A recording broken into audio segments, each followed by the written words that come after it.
Turki telah memanggil pulang Duta Besar untuk Israel Sakir Özkan Torunlar imbas dari serangan Israel ke Gaza.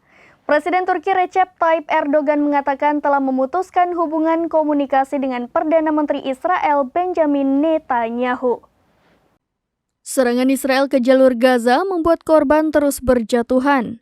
Bahkan negara Zionis itu tidak peduli jatuhnya korban jiwa dari warga sipil. Hal ini membuat marah warga hingga kepala negara yang peduli dengan bencana kemanusiaan di Gaza. Bahkan, Turki pun mengambil tindakan tegas atas ulah negara Yahudi itu.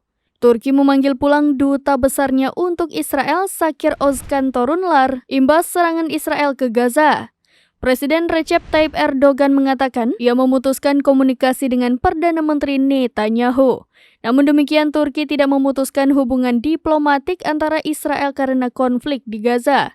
Pemerintah Turki mengatakan penarikan duta besar tersebut guna berkonsultasi terkait pengeboman yang tiada henti yang dilancarkan Israel ke Gaza dan semakin memburuknya situasi kemanusiaan di kantong yang telah terkepung. Presiden Erdogan mengatakan memutus komunikasi dengan PM Netanyahu pada Jumat 3 November 2023.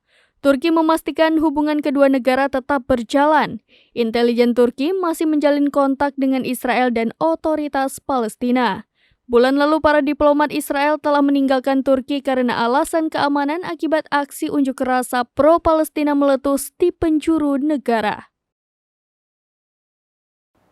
Demikian informasi terkini, Syadaralun. Saksikan terus berita lainnya di kanal YouTube Serambi News, website dan Facebook serambinews.com. Download Tribun X sekarang, menghadirkan lokal menjadi Indonesia.